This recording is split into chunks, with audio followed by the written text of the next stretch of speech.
ሰላም ጤና ይስጥልን ውድ የተከዘ ዴይሊ ኒውስ ተከታታዮች ወቅታዊና አዳዲስ መረጃዎችን ለመከታተል ሳብስክራይብ፣ ላይክ እና ሼር በማድረግ ስለምትከታተሉን እጅግ እናመሰግናለን። ጀነራል ታደሰ ወረደ ከጠቅላይ ሚኒስትሩ ጋር በነበራቸው የምዕራብ ትግራይና የበጀት ጉዳይ ጨምሮ ቢያንስ በ5 ጉዳዮች ውጤታማ ውይይት ማከናወኑን የፕሬዝዳንቱ ቃል አቀባይ አረጋገጠም። በሌላ ዜና በኢፈርት ኩባንያዎች ላይ ተጥሎ የነበረው የባንክ ሂሳብ እግድ መነሳቱም ሌላ ድል ሆኖ ተመዝግቧል። ከአስመራም አዲስ የተስፋ ጭላንጭል ይፋ ሆነም። በሌላ መረጃ በጦርነት ጊዜ ከኢትዮጵያውያን ልሂቃን በተለየ ከትግራይ ሕዝብ ጎን በመቆም የታገለው የኤርትራ ሰማያዊ አብዮት ግንባር የምስራች ይዞ ተከስቷል። በሌላ በኩል የሰው መሬት ለመውረር የአባቶቼን ርስት የሚለው ትርክት የማይሰራና ያበቃለት መሆኑን የብልጽግናው ጀነራል ተናገሩ። በሌላ ዜና የትግራይ ሰዎች ለአርቲስት ቬሮኒካ አዳነ የእንኳን ደስ አለሽ መልእክት አስተላልፈዋል። እነኝና ሌሎች መረጃዎች ይዘናል። ከተከዘ ዴይሊ ኒውስ ጋር ቆዩ። በቅድሚያ የትግራይ ሰዎች ለአርቲስት ቬሮኒካ አዳነ የእንኳን ደስ አለሽ መልእክት አስተላለፉም። አርቲስት ቬሮኒካ አዳነ ተካ በታንዛኒያ በተደረገው ውድድር በማሸነፍሽና በመሸለምሽ ደስ ብሎናል ብሏል። በርካታ የኢትዮጵያ አርቲስቶች በትግራይ ሕዝብ ላይ የጥላቻ ዶፍ ሲያወርዱ በስድብ ወገኖቻችን አይደሉም በለው ቁረጠው እያሉ በመዝፈን ዝቅታቸውንና ጥላቻቸውን ለትግራይ ሕዝብ በገለጹበት የእብደታቸው ጊዜ የትግራይ ሕዝብ ደግ ሕዝብ ነው፣ መቀሌ ዩኒቨርሲቲ ስማር ልጆቻችን ብለው ተንከባክበውናል፣ የቤት ምግብ ሲያምረን ያላቸውን አቅርበው የሚመግቡ ደጎች ናቸው ብላ ለእውነት የቆመች ምርጥ አርቲስት ናት በማለት ይህንን ምስጋና እያቀረቡ ነው። ቬሮኒካ ይህንን እውነት በመመስከሯ የደረሰባትን ስም ማጥፋትና ስድብ ታዝበን ያለፍነው ጉዳይ ሲሆን እሷ ግን በጥንካሬና በዓላማ ተፈትና ለዚህ ክብር በቅታለች። አርቲስት ቬሮኒካ አዳነ ተካ በታንዛኒያ በተደረገው ውድድር በማሸነፍሽና በመሸለምሽ ደስ ብሎናል። በደስታሽ ውስጥ በረቀቀ ጥበቡ የትግራይ እናት ጸሎት ከጎንሽ ነበረ። እንኳን ደስ ያለሽ ሲሉ በትግራይ የሚገኙ በርካታ የቀናነቷ አድናቂዎች እንኳን ደስ ያለሽ መልእክት አስተላልፈዋል። ሲገኝ አንዴ ሳቅ አንዴ እምባ ደሳለኝ በካባሳዬ የኔ አበባ። በሌላ ዜና የሰው መሬት ለመውረር የአባቶቼን ርስት የሚለው ትርክት የማይሰራና ያበቃለት መሆኑን የብልጽግናው ጀነራል ተናገሩ። የምንዋጋው ከተሸናፊና የአባቶቼን ርስት አስመልሳለሁ ከሚለው ኃይል ጋር ነው ሲል ጀነራል መሐመድ ተሰማ ተናግረዋል። ዓለም ያወቀው የጄኖሳይድ ወንጀል በመፈጸም ምዕራብ ትግራይን ጨምሮ በርካታ የትግራይ አካባቢዎች የሚደረገውን የትኛውም ጥረት ተቀባይነት እንደሌለው አረጋግጠዋል። ጀነራሉ በሰሜን ጎጃም ዞን መሀል ገነት ከተማ ነዋሪዎች ጋር በተወያዩ ጊዜ ነው ይህንን ያሉት። እየተዋጋን ያለነው ከተሸናፊ የኢትዮጵያ ጠላቶች ተልዕኮ ተቀብለው ሀገር ለማፍረስ ከሚንቀሳቀስ የፌዴራል መንግስትን በአጭር ጊዜ አፍርሼ የአባቶቼን ርስት አስመልሳለሁ ብሎ ብረት ከያዘ ህገወጥ ዘራፊ ቡድን ጋር ነው ሲሉ ተደምጧል።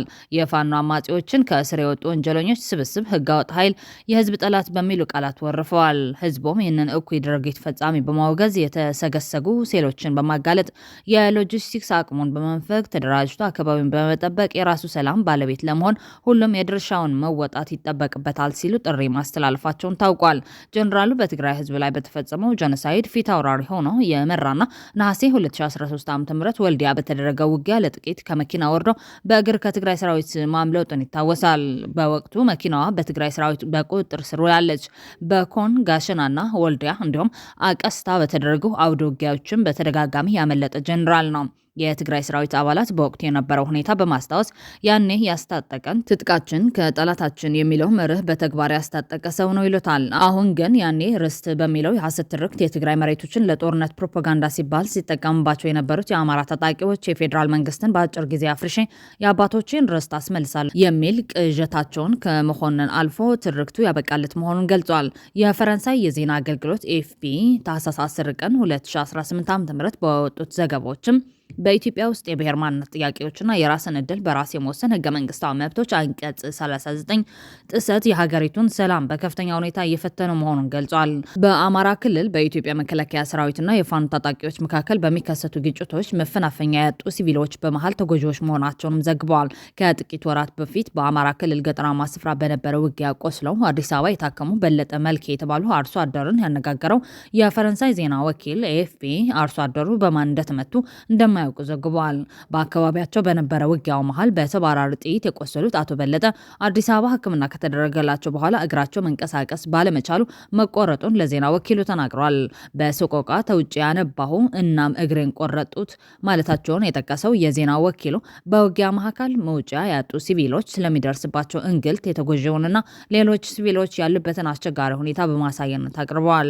የአማራ ክልል በፌዴራል ጦር በፋኖ ታጣቂዎች መካከል ላለፉት 3 ዓመታት ግድም ግጭት እያስተናገደ መሆኑን ዘገባው ያመለክታል። አሁን ያለው ግጭት መነሻው እንደ ጎርጎሮስ አቆጣጠር ከ2020 እስከ 2022 በነበረውና እንደ አፍሪካ ህብረት መግለጫ 600,000 ሰዎች የተገደሉበት የትግራይ ጄኖሳይድ ጋር እንደሚያያዝ ነው የፈረንሳይ የዜና አውታር የጠቀሰው።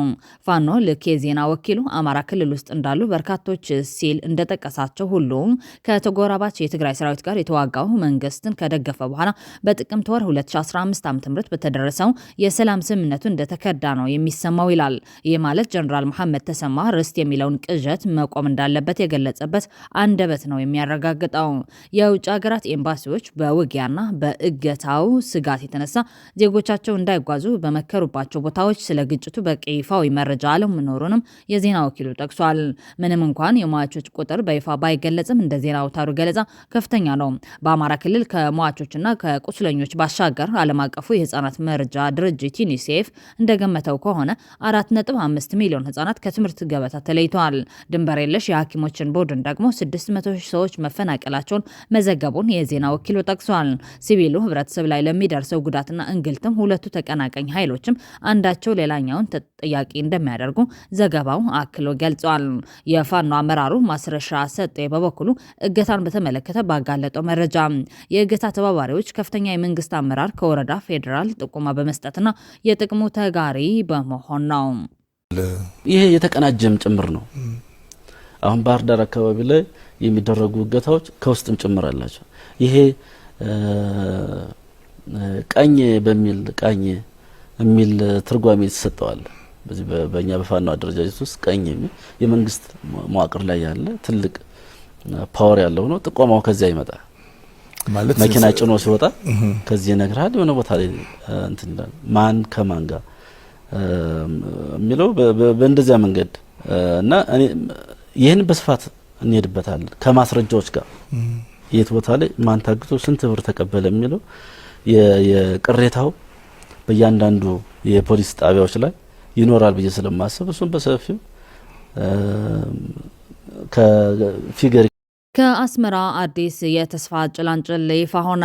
በሌላ መረጃ በጦርነቱ ጊዜ ከኢትዮጵያን ልሂቃን በተለየ ከትግራይ ህዝብ ጎን በመቆም የታገለው የኤርትራ ሰማያዊ አብዮት ግንባር የምስራች ይዞ ተከሰተ። የኤርትራ ሰማያዊ አብዮት ግንባር የፖለቲካ ቻርተርንና የመምሪያ መርሆችን ይፋ አድርጓል። የኤርትራ ሰማያዊ አብዮት ግንባር የፖለቲካ ቻርተሩን አውጥቷል። ፍትሐዊ፣ ሁሉን አቀፍና ዲሞክራሲያዊ ብሔራዊ ማዕቀፍ መሰረት ለመመስረት የታለሙ የመምሪያ መርሆችን ዘርዝሯል። እንደ ድርጅቱ ገለጻ ቻርተሩ የሰውን ክብር፣ የባህል ቅርስ፣ እኩልነትና ተጠያቂነት ያለው አስተዳደርን ለማስተዋወቅ የተነደፈ ነው። ቻርተሩ በህጉ መሰረት የመንግስት ተጠያቂነትና ፍትሐዊነት እንዲረጋገጥ ጥሪ ሲያቀርብ የመናገር፣ የሃይማኖትና የግል ደህንነትን ጨምሮ ሁለንተናዊ የሰብአዊ መብቶችን አጽንኦት ይሰጣል። እንዲሁም በተረጋገጡ የግለሰብ መብቶችና በሲቪክ ግዴታዎች መካከል ያለው ሚዛን ያጎላል። ዜጎች ዲሞክራሲያዊ እሴቶችን እንዲጠብቁ፣ ህጉን እንዲታዘዙና ለማህበረሰቦቻቸው አስተዋጽኦ እንዲያደርጉ ይጠበቃል። የቻርተሩ ቁልፍ ድንጋጌዎች እኩል የህግ አያያዝ፣ የመንቀሳቀስ ነጻነትና ጾታ፣ ዳራ ወይም ማህበራዊ ኢኮኖሚያዊ ሁኔታ ሳይለይ እኩል እድሎችን ያካትታሉ። ሰነዱ የባህል ጥበቃን የበለጠ ቅድሚያ ይሰጣል። ባህላዊ ቋንቋዎችና ቅርሶችን ለመጠበቅ በማሰብ ከዘመናዊነት ጋር መላመድ መሆኑን ገልጿል። ለአናሳ መብቶች ልዩ ትኩረት ተሰጥቶታል። የተገለሉ ቡድኖችን ከአድልዎ ለመጠበቅና በብሔራዊ ህይወት ውስጥ ያላቸውን ተሳትፎ ለማረጋገጥ ቃል ገብቷል። ቻርተሩ የሀብት ክፍልና የአገሬው ተወላጅ መብቶችን ይመለከታል። የመሬት ባለቤትነትን፣ የአካባቢ ዘላቂነትንና የተፈጥሮ ሀብቶችን ፍትሐዊ አጠቃቀምን እውቅና ይሰጣል። ድርጅቱ እነዚህ መርሆች ፍትሐዊና በባህል የበለጸገ ማህበረሰብን በማጎልበት የታሰቡ ቢሆንም አተገባበሩ ግን ተግዳሮቶችን ያስከትላል። ከነዚህም መካከል ጠንካራ የህግ ተቋማት፣ የዳኝነት ነጻነትና ውጤታማ አፈጻጸምን ለማረጋገጥ በቂ ሀብቶችን አስፈላጊነት ይገኙበታል። የግለሰብ ነጻነቶችን ከሲቪክ ግዴታዎች ጋር ማመጣጠን፣ በዘመናዊነት መካከል የባህል ማንነትን መጠበቅና ፍትሐዊ የሀብት ክፍልን ማስተዳደር ሊሆኑ የሚችሉ ችግሮችን ይጠቀሳል። ይጠቀሳሉ። ቻርተሩ በተጨማሪም ብሔራዊ አንድነትን በማስጠበቅ የአናሳ ብሔረሰቦችን መብቶች መጠበቅ ጥንቃቄ የተሞላበት የፖሊሲ ዲዛይን እንደሚያስፈልግ አምነዋል። የህዝብ ግንዛቤና የሲቪክ ትምህርት ተገዥነትን እና የረጅም ጊዜ ስኬትን ለማረጋገጥ ወሳኝ ምክንያቶች እንደሆኑ ተለይተዋል። የኤርትራ ሰማያዊ አብዮት ግንባር እነዚህ ተግዳሮቶች መፍታት ሀገሪቱ ወደ ዲሞክራሲያዊ የወደፊት እጣ ፈንታ ስትሄድ ጠንካራ አስተዳደር፣ አካታች ፖሊሲዎችና ንቁ የሲቪክ ተሳትፎ እንደሚያስፈልግ ይገልጻል። ይህ በእንዲህ እንዳለ ከአስመራ ደግሞ አዲስ የተስፋ ጭላንጭል ይፋ ሆኗል። ስዊድን በኤርትራ ላለፉት 24 ዓመታት በእስር ላይ የሚገኘው ጋዜጠኛ ዳዊት ይስሐቅ በህይወት እንዳለ ማረጋገጫ ሰጠች። የኤርትራ መንግስት በቅርቡ በሁለት ዙር ለዓመታት አስሯቸው የነበሩት የትግራይ ተወላጆች መፍታቱን ተከትሎ ሌሎች 98 የኤርትራ ዜጎች መፍታቱን የሚታወስ ሲሆን ይኸው እርምጃ ሌሎች እስረኞች እንዲፈቱ ተስፋ ሰጪ ክስተት ሆኗል። የተባበሩት መንግስታትም የኤርትራ መንግስት ከ10,000 በላይ ሰዎች እንዲፈቱ ተስፋ እንደሚያደርግ መግለጹን ይታወሳል። ስዊድን በበኩሏ በኤርትራ እስር ቤት ያለበት ሁኔታ የማይታወቀው ጋዜጠኛ ለመጠየቅ ወደ መሪዎቹ አስመራ አቅንተዋል።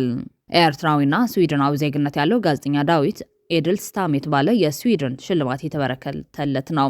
የኤርትራ የመጀመሪያው ነጻ ጋዜጣ የሆነው ሰቲት መስራች ከሆኑትም አንዱ ነው። እንደ አውሮፓውያን አቆጣጠር በ2001 ዲሞክራሲያዊ ለውጥ እንዲመጣ የሚጠይቅ ጽሑፍ በጋዜጣው ላይ ከታተመ በኋላ ነበር በኤርትራ መንግስት በቁጥጥር ስር የዋለው።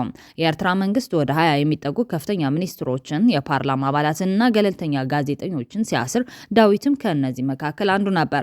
በሰቲት ጋዜጣ ላይ ካቀረባቸው ጽሑፎች መካከል የኤርትራን መንግስት የሚተቹና ዲሞክራሲያዊ ለውጥ እንዲመጣ እንዲሁም የንግግር ነጻነት እንዲከበር የሚጠይቁ ይገኙበታል። ለእስር የዳረጉትም እነዚህ ጽሑፎች ናቸው። ለዳዊት ሽልማቱን የሰጠው ኤድል ስታም ፋውንዴሽን ጋዜጠኛው ከእስር እንዲለቀቅ በተደጋጋሚ ጠይቀዋል። ዳዊት የት እንደሚገኝ የኤርትራ መንግስት እንዲያሳውቅና ጠበቃ እንዲቆምለትም ጥያቄ አቅርቦ ነበር። አክለውም አይበገሬነቱና ጀግነቱ ለንግግር ነጻነት ያለውን ቁርጠኝነት ይመሰክራሉ ሲል ስለ ጋዜጠኛው ተናግረዋል። ኤድል ስታም ፋውንዴሽን በስዊድናዊ ዲፕሎማት ሃራልድ ኤድል ስታም መታሰቢያነት ሽልማት የሚሰጠው ለሰብአዊ መብት በመታገል ልዩ አስተዋጽኦ ላበረከቱ ነው። ኤርትራ የግል መገናኛ ብዙሃን የሌለባት ብቸኛዋ አፍሪካዊ ሀገር ናት። እንደ አውሮፓውያን አቆጣጠር በ2001 ብሔራዊ ደህንነት ለመጠበቅ በሚል የግል መገናኛ ብዙሃን ተዘግቷል። ዳዊት ወደ ስዊድን የተሰደደው እንደ አውሮፓውያን አቆጣጠር በ1987 የኤርትራ ጦርነት ወቅት ሲሆን ኤርትራ ነጻ ሀገርነቷን ካወጀች በኋላ የስዊድን ዜግነት አግኝቶ በ1993 ወደ ኤርትራ ተመልሷል። ኤርትራ ሀገር ከሆነች በኋላ በሀገሪቱ ምርጫ ተካሂዶ አያውቅም። ፕሬዚዳንት ኢሳያስ አፈወርቂ ስልጣነ መንበሩን ከ30 ዓመታት በላይ ተቆጣጥረውት ይገኛሉ። በሌላ መረጃ ተከዘ ዴይሊ ኒውስ ጀነራል ታደሰ ወረደም ከጠቅላይ ሚኒስትሩ ጋር በነበራቸው የምዕራብ ትግራይና የበጀት ጉዳይ ጨምሮ ቢያንስ በ5 ጉዳዮች ውጤታማ ውይይት ማከናወኑን የፕሬዝዳንቱ ቃል አቀባይ አረጋገጠም። በኢፈርት ኩባንያዎች ላይ ተጥሎ የነበረው የባንክ ሂሳብ እግድ መነሳቱም ሌላ ድል ሆኖ ተመዝግበዋል። በትግራይ መልሶ ማቋቋም ኢንቨስትመንት ፈንድ ኢፈርት ስር በሚንቀሳቀሱ 22 ኩባንያዎች የባንክ ሂሳብ ላይ ተጥሎ የነበረው እግድ መነሳቱን ዋዜማ ሚዲያ ጨምሮ በርካታ መገናኛ ብዙሃን እየዘገቡት ይገኛሉ። በተቋሙ ኩባንያዎች የባንክ ሂሳብ ላይ የተጣለውን እግድ በሚመለከት አሰራርን በተከተለ መልኩ ለኢፈርት የደረሰው ደብዳቤ እንደሌለና እግዱ መነሳቱን ሂሳባቸው በታገደባቸው ኩባንያዎች አማካኝነት ለማወቅ መቻላቸውን ዋዜማ ከኢፈርት አንድ ከፍተኛ ኃላፊ ሰምታለች። ጥቂት ኩባንያዎች ኃላፊዎች ወደ ባንኮች በመሄድ ባጣሩበት ወቅት በሂሳቦቻቸው ላይ ተጥሎ የቆየው እገዳ መነሳቱን መስማታቸውን፣ ነገር ግን ማን እንዳገደውም ሆነ በምን ምክንያት እንደታገደ እንዳልተገለጸላቸው አስረድተዋል። ይፋዊ ባልሆነ መንገድ ግን ከሽብር ጋር የተያያዘ ጥርጣሬ ስላለ መጣራት አለበት በሚል እገዳው መጣሉን መስማታቸው ገልጸዋል። የፍትህ ሚኒስቴር መሰል ጥርጣሬ ሲኖር በህጉ መሰረት ከ3 ቀናት በላይ ማገድ አይችልም ያሉት ኃላፊዎቹ አሁን እገዳው ሙሉ ለሙሉ እንደተነሳላቸው መገንዘባቸውን ነግረውናል ይላል ዘገባው። እነዚህ 7 ኃላፊዎች የእግዱን መንስኤ ለማወቅ እንዲሁም እግዱ እንዲነሳ ለማድረግ ጥረቶችን ሲያደርጉ መቆየታቸውን የገለጹት እኚሁ ከፍተኛ ኃላፊ ከቀናት በፊትም እግዱ ስለመነሳቱ በቃል እንደተነገራቸው ተናግረዋል። ለችግሩ መፍታት በክልል መንግስትና በፌዴራል መንግስት መካከል የተደረጉ ንግግሮች አስተዋጽኦ አድርገው ሊሆኑ እንደሚችሉ ግምታቸውን አስቀምጠዋል። ታህሳስ 7 ቀን 2018 ዓ.ም የፍትህ ሚኒስቴር የጠቅላይ አቃቢ ህግ ዘርፍ ሚኒስትር ዴኤታው አቶ ተስፋዬ ዳባ ዋቅጅራ ፊርማ ያረፈበት ደብዳቤም ሱር ኮንስትራክሽንን ጨምሮ በኢፈርት ስር የሚንቀሳቀሱ 22 ኩባንያዎች የባንክ ሂሳብ ህዳር 25 ቀን 2018 ዓ.ም እና ህዳር 30 ቀን 2018 ዓ.ም ለሀገሪቱ ሁሉም ባንኮች የተጻፈ በተለይ 2 ደብዳቤዎች የሂሳብ እግድ መተላለፉን ያትታል።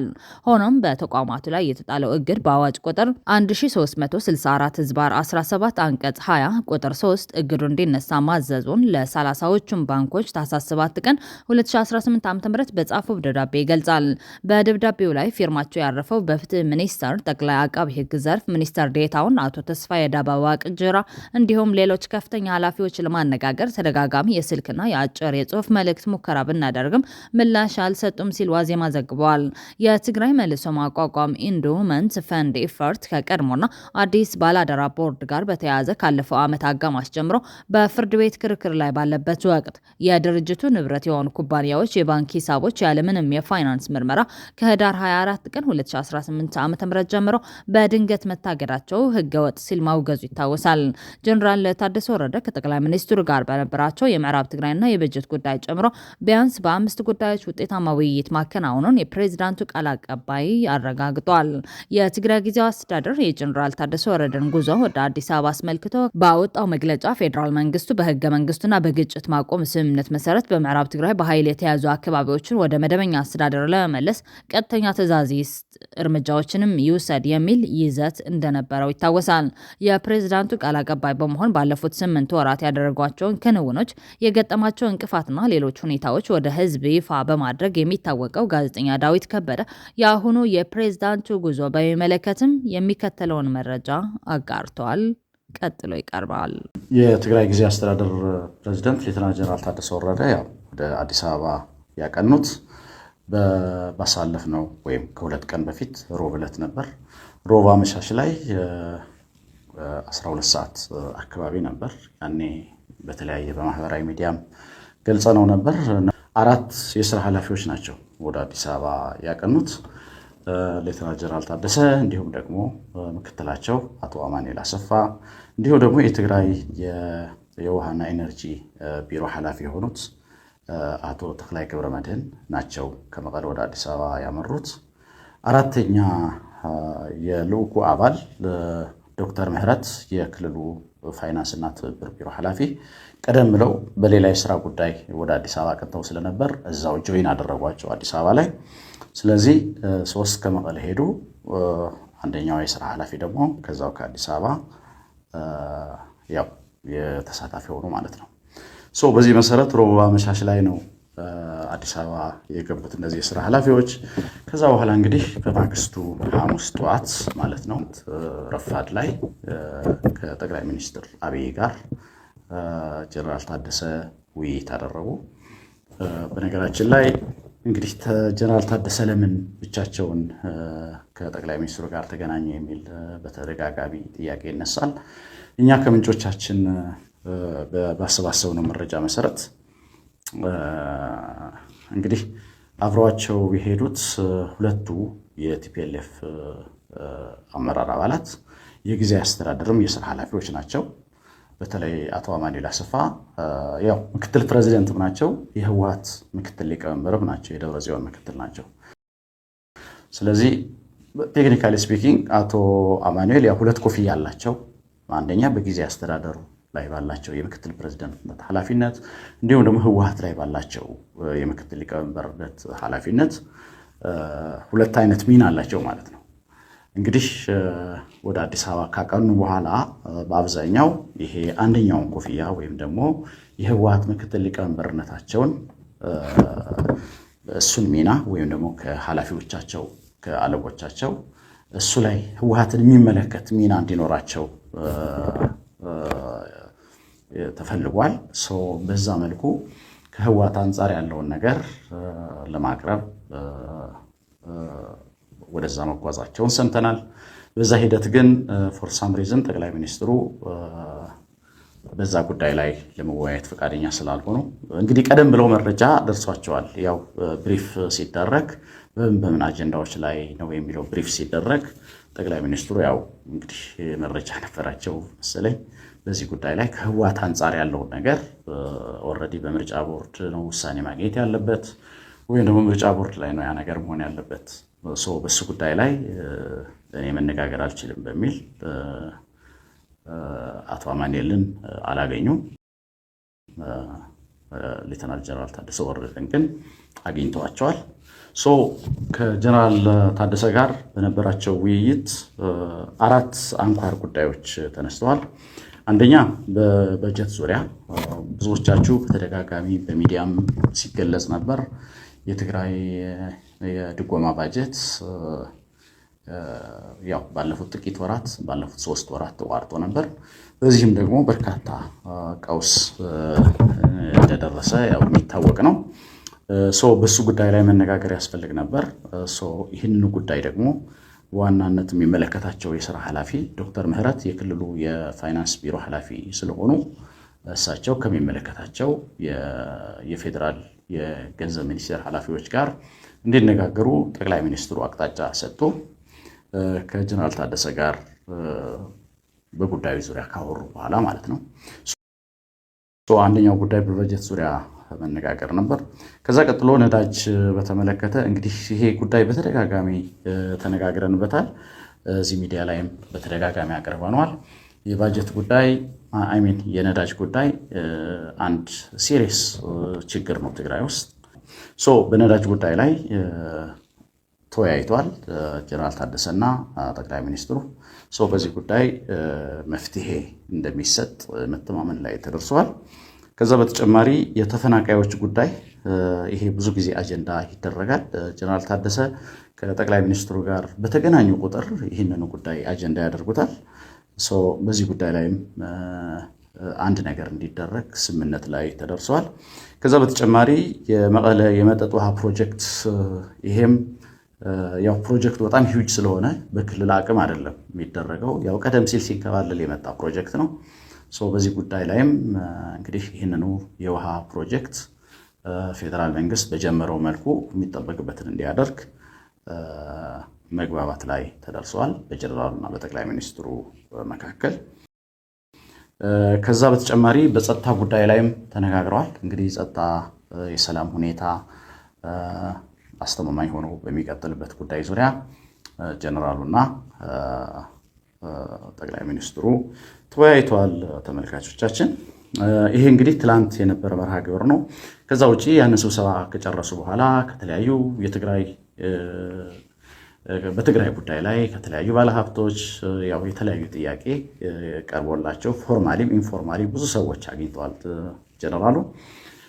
በዛሬው ዕለት በአብዛኛው ከዚህ ከባንኪንግ ሴክተር ኃላፊዎች ጋር ነበር በአብዛኛው ውይይት የነበረው። ከኢትዮጵያ ንግድ ባንክ ኃላፊዎች ጋር፣ ከወጋገን ከአንበሳ ባንክ ኃላፊዎች ጋር ተነጋግሯል። እንዲሁም ደግሞ ከብሔራዊ ባንክ ኃላፊዎች ጋርም ውይይት ተደርጓል። በዚህም በማክሮ ኢኮኖሚ ዙሪያ ክልሉ ያለበትን ሁኔታ በተመለከተ እንዲሁም ደግሞ የብድርና የገንዘብ ፍሰትን በተመለከተ በተለይ ከነዚህ ከትግራይ ነጋዴዎች ጋር በተገናኘ አንድ መድረክ ነበር ማክሰኞ ዕለት። ጀነራሉ ወደ መቀለ ወደ አዲስ አበባ ከማምራታቸው በፊት መቀለ ላይ የንግዱ ማህበረሰብ አባላት አንድ ስብሰባ አድርገው ነበር። እዛ ላይም የቀረቡ ጥያቄዎች ነበሩ። በዋናነት በፌዴራል መንግስት በኩል መፈታት ያለባቸው ችግሮች እነዚህን ጉዳዮችም ይዘው ሄደው ስለነበር ጀነራሉ በዚህ ጉዳይ ላይም ከሚመለከታቸው የብሔራዊ ባንክ ኃላፊዎች እንዲሁም ደግሞ ከኢትዮጵያ ንግድ ባንክ ጋር እንዲሁም ሌሎች ከወጋገንና ከአንበሳ ባንክ ጋር በአብዛኛው ከዚህ ከትግራይ ጋር በተገናኘ ብዙ እንቅስቃሴ የሚያደርጉ ባንኮች ስለሆኑ እነዚህ ባንኮች በተለያዩ ጉዳዮች ተነጋግረዋል። ከዛ በተጨማሪ ከአምባሳደሮች ጋር ውይይት አድርገዋል ጀነራል ታደሰ ከእንግሊዝ አምባሳደር ጋር፣ ከአሜሪካ አምባሳደር ጋር በትግራይ ወቅታዊ የፖለቲካ ሁኔታ ዙሪያ ውይይት አድርገዋል። ከዛ በተጨማሪ ከብሔራዊ የምክክር ኮሚሽን ኃላፊዎች ጋርም ውይይት አድርገዋል። ከነዚህ ከዋና ኮሚሽነሩ ፕሮፌሰር መስፍን አራያን ጨምሮ 10 ኮሚሽነሮች በተገኙበት ያው በትግራይ ጉዳይ ላይ ወይም ደግሞ ምክክር ኮሚሽኑ በትግራይ ሊያደርግ ስለሚያስበው ነገር እና እንዲሁም ደግሞ ከትግራይ በተደጋጋሚ የሚቀርቡ ጥያቄዎች አሉ ለኮሚሽኑ። ብዙ መድረኮችም ነበሩ ከዚህ በፊት አይ ቲንክ ከትግራይ ተወካዮች ጋር ከሚዲያ ከተለያዩ አካላት ጋር እና ኮንሰርኖች አሉ በትግራይ በኩል ተቋሙ ላይ የሚነሱ ኮንሰርኖች። እነዚህ ኮንሰርኖች እና ሌሎችም ጉዳዮች ተነጋግረዋል። ከዛ በተጨማሪ ጀነራል ታደሰ ከኢትዮጵያ የምርጫ ቦርድ ኃላፊዎች ጋርም ተነጋግረዋል። በነገራችን ላይ በዚህ በምርጫ ቦርድ ጉዳይ ላይ ጀነራል ታደሰ ከጠቅላይ ሚኒስትሩ ጋር በነበራቸው ውይይት ላይም ይህንኑ ጉዳይ ተነስቷል። በቀጥታ ደግሞ ከምርጫ ቦርድ ኃላፊዎች ጋርም ውይይት አድርገዋል። በዚህ ውይይታቸው ቀጣይ ምርጫን በተመለከተ ትግራይ ያንን ማስተናገድ ትችላለች ወይ አትችልም በሚለው ጉዳይ ላይም ውይይት አድርገዋል። እንደምታስታውሱት የምርጫ ቦርድ ሰብሳቢዋ ወይዘሮ ሜላትወርቅ በቅርቡ በተለያዩ ሚዲያዎች ያቀረቡት አንድ ሐሳብ ነበር።